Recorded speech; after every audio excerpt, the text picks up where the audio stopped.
चलो शुरू कर देंगे अपन। 702 IT सब्जेक्ट कोड है, बिग डाटा एनालिटिक्स।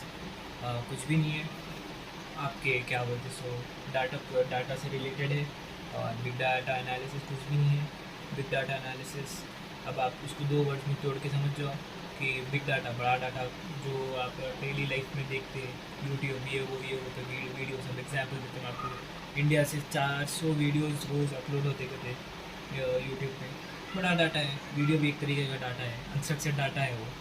अब वो क्या बोलते सो स्ट्रक्चर और अनस्ट्रक्चर कुछ भी नहीं। स्ट्रक्चर्ड बोले तो टैबुलर फॉर्म में ये हो रहता, अनस्ट्रक्चर्ड इमेज समझ लिए आप, वीडियो ये वो। जो 90% डाटा मोस्टली अनस्ट्रक्चर्ड रहता वो अनस्ट्रक्चर्ड है।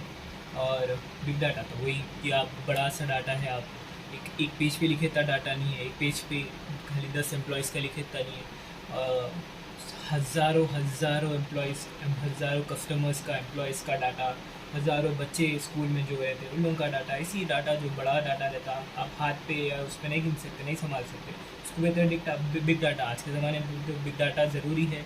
और एनालिटिक्स कुछ भी नहीं, एनालिसिस करना। आप जैसा डाटा एनालिसिस सुने होंगे, उन्हें कुछ भी नहीं करता, उन्हें भी डाटा का एनालिसिस करता। तो उसी तरीके से ये भी एनालिस करता, एनालाइज करता बिग डाटा को। तो ये है बिग डाटा एनालिटिक्स का बेसिक, आप समझ जाइए। और उसके बाद है understanding big data. Understanding big data बोले तो कुछ भी नहीं भाई, आप बिग डाटा को समझने की कोशिश करते हैं। वैसे तो डाटा का ये बेसिक डेफिनेशन लिखा मैं, तो कुछ भी नहीं। अब आप बोले तो कुछ भी नहीं, डाटा कुछ भी नहीं रहता। एक रॉ इन्फॉर्मेशन ही वो जो रहती है उसको फैक्चुअल वे में प्रेजेंट करना, वो ख़त्म, आपका डाटा बन गया। और आप उसको पहले के ज़माने में पेपर पत्तों पे लोग स्टोर करते थे। अब आप बड़ा डाटा है आपका तो आप ड्राइव जी में स्टोर करते हैं, कुछ भी नहीं है। और उसके बाद अब ये डाटा, अब आप एग्जाम्पल देता हूँ आपको। आप एक डाटा एनालिटिक बन गए, आपका बॉस बोलता भाई ये डाटा ज़रा उसका क्वालिटी कैसी है बोलो बोल के। तो आपको एक बेसिक आइडिया रहना पड़ता कि डाटा का क्या बोलते सो क्वालिटी कैसा जज करते। तो ये है, ये 7 क्वालिटी से करते हैं।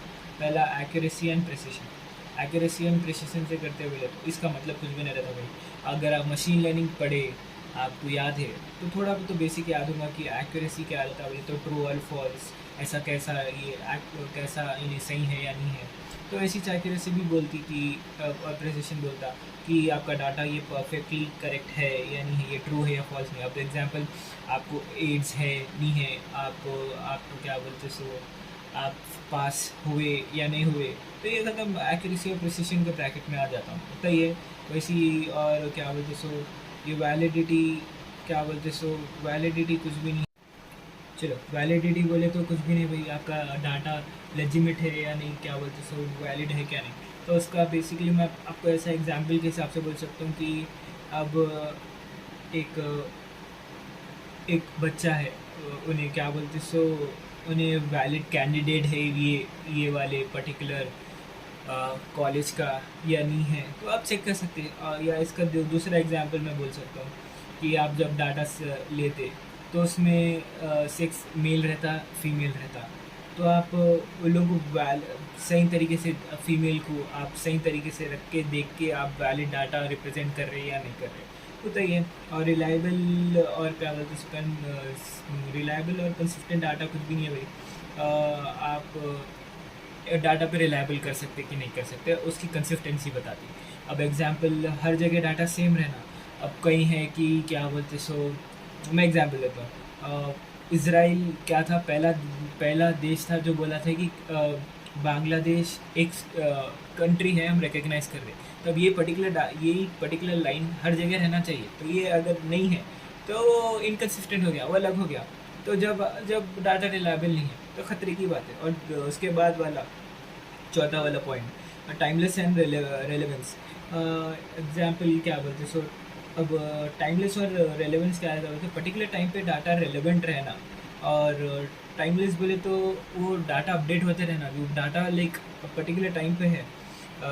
अब आज वॉर का एग्जांपल देता हूँ मैं, वॉर का डे 7 है, डे 7 पे 49 लोग मरे हुए हैं। वो डाटा रहना, जब आप डाटा को देखने की कोशिश करें जब रहना, तो कल का डाटा जब 47 थे मरे थे बोल कर नहीं रह सकता हो, तो फिर वो कॉन्सेप्ट ही गलत है। तो फिर उसके बाद 5वां पॉइंट इसमें क्या रहता है बोले तो कंप्लीटनेस एंड कॉम्प्रिहेंशन। देखो भाई कुछ भी नहीं, हर एक, अब मैं एग्जांपल देता हूँ। कंप्लीटनेस बोले तो अगर 10 बच्चे हैं आपके स्कूल में, तो 10 बच्चों का सेम उन लोगों के लिए एक आईडी रहना, कम्प्लीटली एक आईडी रहना, तो वही है। और उसके बाद अवेलेबिलिटी एंड एक्सेसिबिलिटी, कुछ भी नहीं, डाटा अवेलेबल और एक्सेसिबल रहना। एक एग्जांपल देता हूँ मैं आपको। आप पर्टिकुलर टाइम पे आप क्लाउड कंप्यूटिंग में समझिए, आप क्लाउड कंप्यूटिंग में डाटा को एक्सेस करने की कोशिश कर रहे हैं, डाटा रह रहा नहीं, डाटा चोरी हो जा रहा। तो अब वो डाटा की क्वालिटी नहीं रहे, अच्छी क्वालिटी डाटा, अच्छी डाटा क्वालिटी नहीं रहती।